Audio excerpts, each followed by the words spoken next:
So I've spent a lot of time researching, particularly in the United States, the kind of current thinking of recreational music making, which means that you're taking people who wouldn't think of themselves as musicians and creating music with them. If people say, oh, I don't have rhythm, you got to say, well, no, you do. You've just got to plug into it because it's really there. And that's all we're doing here. You don't think you're going to get a phone call and a huge scandal like this is going to happen? And your friends' hearts are broken.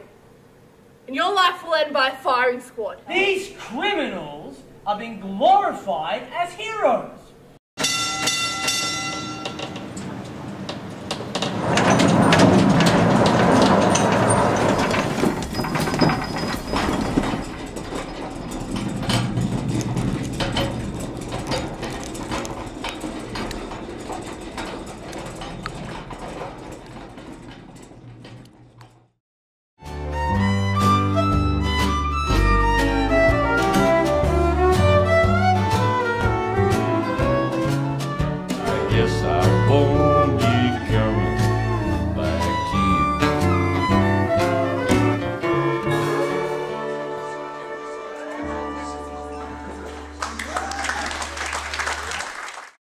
So today we've come to one of the many local farmers markets, which is rising up to meet the huge demand for the conscientious consumer who's looking for quality, fresh produce. But everything that you're buying here has been grown locally. It's sustainable and it's good for you. Gary, how are you? Karen, how are you? Nice to see you.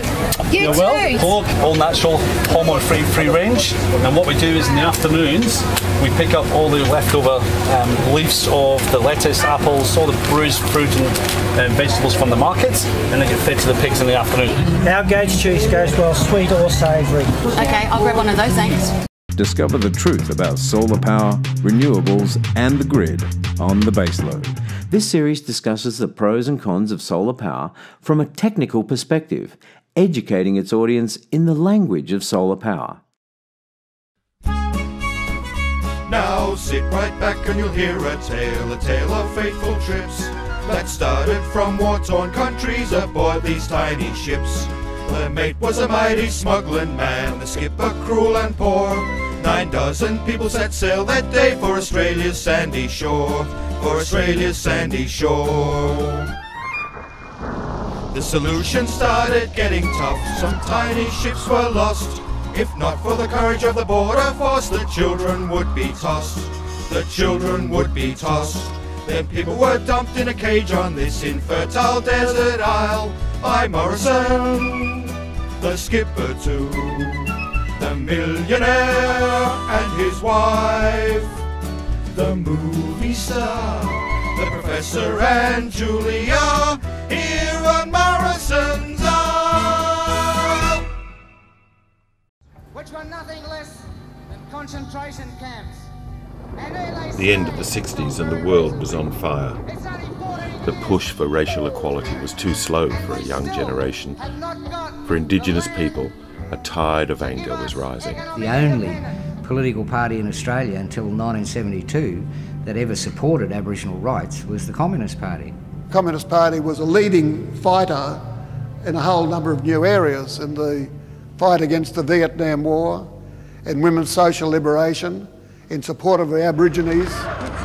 None of us younger generation were really interested in becoming a communist. We saw ourselves first and foremost as Aboriginal nationalists, if you like.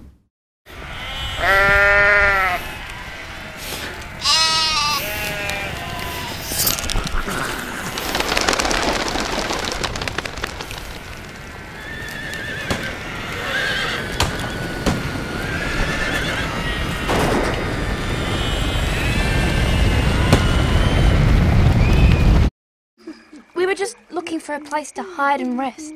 In which order? What do you mean? I mean, did you need to hide first or rest first? What difference does it make? Huge! If you need to hide first, I'd say you're in big trouble. But if resting was on your mind, I'd say your situation wasn't as dire. You filthy little thieves. Where is it? They stole it from us. My precious. Curse them We hate them. It's ours it is, and we want it.